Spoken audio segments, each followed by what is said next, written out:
photographers, this is a super detailed comparison of the Sony A6400 and the Fujifilm X-T30. Hopefully, after watching this side-by-side comparison, you'll be able to decide which one is better for you.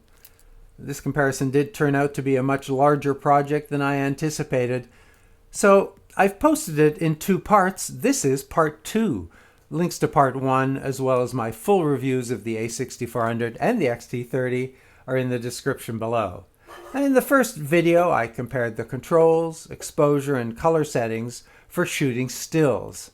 In this part, I'll cover video, as well as touch controls, focus settings, custom settings, and the menus. As before, the Sony A6400 is on the left, the Fujifilm X-T30 on the right. Both have touchscreens. On the A6400, touch is activated from the setup menu. It can be used as a panel while shooting with the LCD or as a pad while shooting with the viewfinder. The panel has some options. It can be disabled for portrait shooting, positioning can be absolute or relative, and the area can be selected. The X-T30's touch options are also enabled in setup. There are controls to double tap to zoom to access expanded view and manual focus, to enable the touch swipe motions, and these actions are customized with the function settings. Then to enable touch in playback, where you can swipe and pinch zoom, and to select the pad area. On the A6400, there are 3 ways to use touch. Touch shutter. In this mode, touch the on-screen icon to activate and then tap and snap. Touch focus to select the focus area, press the shutter to focus, or tracking to select an object to follow. On the X-T30, the top right on-screen icon selects the mode, tap and snap, focus to focus on a subject, or focus area select, touch the shutter to focus. The A6400 does not support touch to navigate or select menu options. The X-T30 does. In addition to the swipe motions, the Q menu can be used with touch, as well as the movie settings. More on that in a minute. In video mode, both support touch for rack focus while recording. On the A6400, 3 speeds are supported. This is normal, this is fast, and slow. The X-T30 provides an 11-step range. This is the middle position. Slow is -5.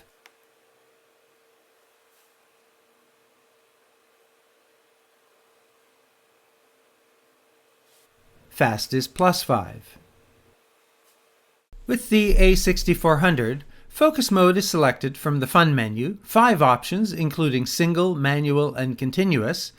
DMF switches to manual after focus is reached. You turn the focus ring, expanded view helps you fine-tune. Auto AF starts as single, switching to continuous when movement is detected. The back combo switch can also be used. By default, press and hold to switch to manual from auto.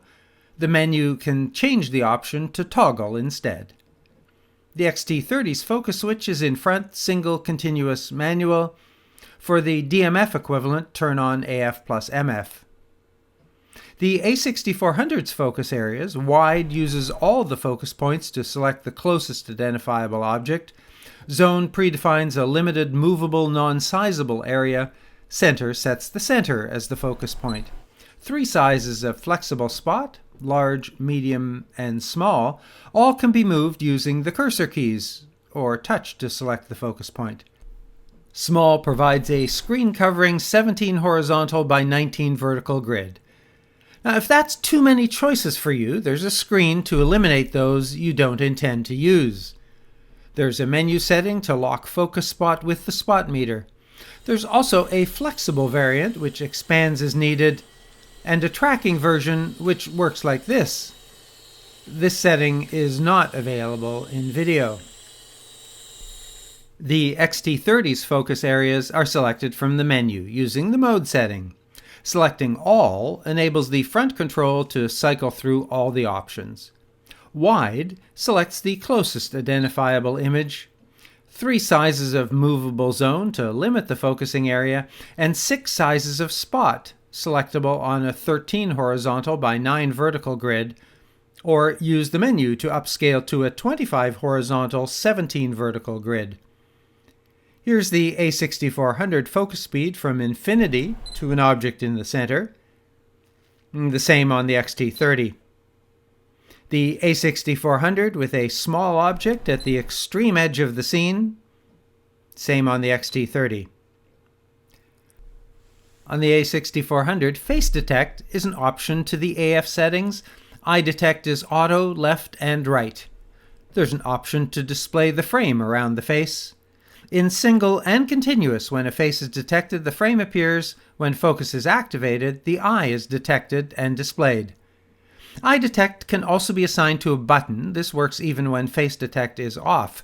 Very handy when your lens has an AF on button. The X-T30's Face Detect also includes the 3 eye options. In single and continuous, both face and eye display as they are detected. The A6400 can save up to 8 faces, order and prioritize them. The X-T30 has a setting to select from the identified faces in an image. The A6400 has a smile shutter setting to automatically take pictures when smiles are detected, and auto object framing to save a second portrait-oriented image when a photo with a face is taken. In manual focus, the A6400 punches into expanded view when the focus ring is turned. 2 magnifications are available in stills mode. In video mode, there's no punch-in unless you assign focus magnifier to a custom button. 4 times magnification is the only option in video. On the X-T30, punch in by pressing the rear control dial. 2 magnifications are available. There are independent menu options for stills and video to punch in automatically when the focus ring is turned. On the A6400, this setting applies only to stills and is on by default. The A6400 has an option to focus while the object is magnified, useful for detail work, and both support peaking, displaying the edges of an object in focus. On the A6400, 3 levels 4 colors. On the X-T30, 2 levels 4 colors. In stills mode, the X-T30 offers 2 additional manual focus assist modes: digital split image and digital microprism. The A6400's AF on button doesn't work in manual mode. To use back focus in single or continuous, first disconnect the focus shutter interlock and then enable the AFL button's lower position to focus. On the X-T30, simply switch to manual focus and press the AFL button. The X-T30 offers both nonlinear and linear options, which provides a cine-like defined travel option for focus. With the A6400, press the video record button to start recording in most modes. There's a dedicated video recording position on the dial. The X-T30 records video only when the dial is in video mode. Press the shutter to start. The X-T30's movie silent mode enables a very useful feature. It keeps the exposure settings independent between stills and video. It also makes it possible to change a number of settings using touch, so that the clicking sounds of the dials are not recorded. On the A6400, a second dial position enables fast and slow modes with settings from 60 times fast to 5 times slow. The X-T30 has a slow motion mode, up to 5 times slow. The A6400 records 4K using XAVCS format. HD is available in XAVCS and the AVC-HD format. All formats use the 16:9 video aspect ratio. In 4K, the drop frame equivalents of 24 and 30 are available at data rates up to 100 megabits. The Super 35mm badge indicates that there's a crop when changing from 24 frame to 30. In HD, 24, 30, and 60 are available with data rates up to 50 megabits, as well as a 120 frame mode with 100, using AVC-HD 260 frame modes. The X-T30's 3-column selection panel selects 4K and 1080 HD modes at both 16:9 for video and 17:9 for cinema aspects. Column 2 sets the frame rate, including both drop and non-drop PAL and NTSC settings, 4K up to 30 frames, HD up to 60. The last column sets the data rate, from 50 to 200 megabits. The A6400's above settings are available in NTSC. A setup switch to PAL provides the 50 Hz based PAL settings in the video menu. The A6400 can save low-res proxy files to simplify editing, and the A6400 is one of a few hybrid still video cameras without a recording time limit. The X-T30 is one of the few with a limit under 30 minutes. 4K video segments are limited to 10 minutes. The A6400 stores video recordings in single files. The X-T30 saves video files in 4 GB chunks. The A6400 has a menu setting to select the video exposure mode, program, aperture, shutter, and manual. The same meter modes are available. Top dial sets the aperture, the control dial sets the shutter. The A6400 is one of a few cameras that can set a shutter rate slower than the frame rate, here as slow as 1/4 second. The X-T30 has no meter mode selection in video. Exposure mode follows the settings made using the dials or silent controls. The slowest shutter speed is 1/30th. But worth noting that in 24 frame cinema, the purest 1/48 shutter is available. And both have a selection of settings that are independent for video, as indicated by the movie icons on the menu. The A6400 can configure key settings for video to follow or be independent of stills. The A6400 has a pronounced rolling shutter effect in 4K, less obvious in HD. The X-T30's rolling shutter effect is less in both 4K and in HD. I did put both of them to the 4K one-candle test. The A6400 only outputs the menu in HD, but I did manage to capture a custom white balance for each. I set the lenses for f4 at 35mm. Changing to 4K crops in on the 6400. The A6400 has a very complete and useful zebra function. It can be set from 70 to 100 plus and has 2 custom settings which can be set to a range of values. Although less sophisticated, Zebra on the X-T30 has options for the directions of the stripes and settings from 50 to 100%. Now, I know the X-T30 is likely to overheat before the A6400, so I've handicapped it by setting the auto power off to standard. There's no similar setting on the X-T30. I'm recording 4K 30 at 100 megabits, just to be fair, side by side, and the thermostat is reading about 22 degrees Celsius. I have to manually restart the X-T30 every 10 minutes.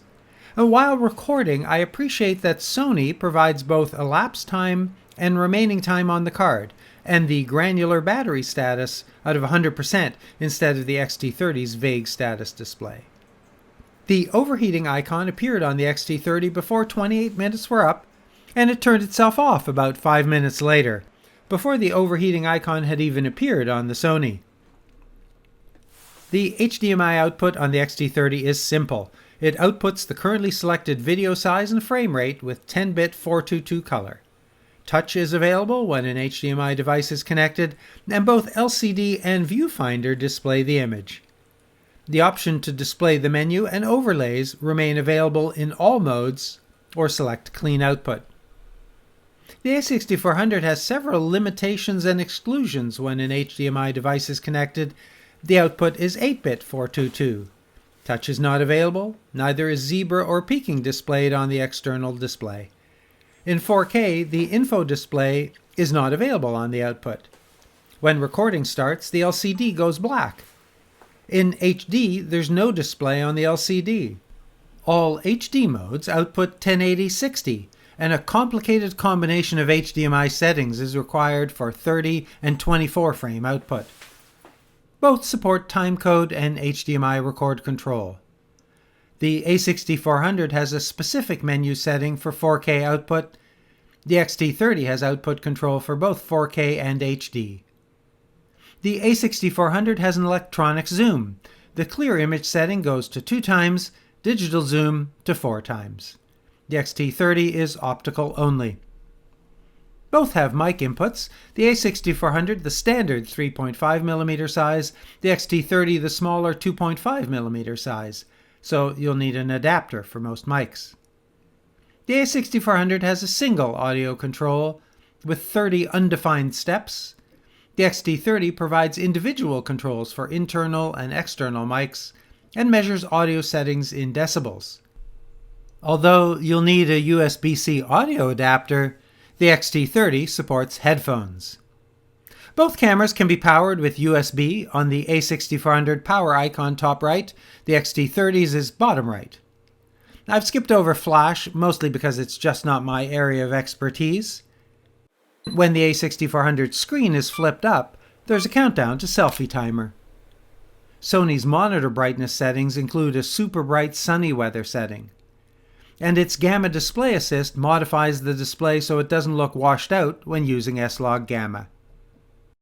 On the X-T30, viewfinder and LCD brightness and color settings can be fine-tuned, and the X-T30 has a large indicators mode, which can be customized, as well as an information contrast setting, which includes a setting for use in dark environments. Both can set and save copyright info to the EXIF data for each image. In playback, press the A6400's DISP key to display the extended settings or a clean version of the image. On the X-T3, DISP and then up to view the extended details, and a screen to rate the image. On the A6400, ratings can be set from the menu. The A6400 can capture stills from a video. The X-T30 can also convert RAW files to JPEG with an extensive set of settings, and it can crop, resize, remove red-eye, and record a voice memo.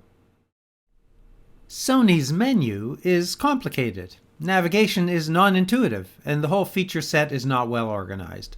For instance, setting the shutter to start video is here, but options for the video record button are here. Why do I turn on marker on one setting and select its features on the next? Why isn't it integrated like Zebra? Dimmed out items do have help text, and all menu items now have explanations even if they are short. Many shortened items now expand when highlighted, and when you return to the menu, it's where you left it. Fujifilm's menus seem less complicated with understandable navigation, but some settings are getting long. Dimmed items are skipped over, with neither explanation nor help. And when you return to the menu, you're back to screen 1, line 1. Both cameras have Bluetooth for time and location syncing, and Wi-Fi to transfer images and enable remote control. Both Sony and Fujifilm have free smartphone apps to manage those features. The A6400 can save 3 memory recall settings in camera and 4 more on the SD card. These are recalled with a position on the mode dial. The Reg Custom Shoot Set can also preset a variety of settings for quick recall using a custom function key. The function menu can be fully customized if you set all of the options in the second row to not set. Only one line is displayed. Dial settings can be customized, and My Menu provides the ability to better organize the settings that you use the most in the order that you need. Fuji similarly provides 7 custom settings. All are saved in camera.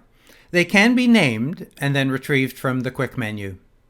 The quick menu can be customized, and the dial settings can also be changed. When you set up the X-T30's My Menu with your preferred options, it becomes the default. So that's what's different and better between these two. It is a lot to consider, but let me summarize.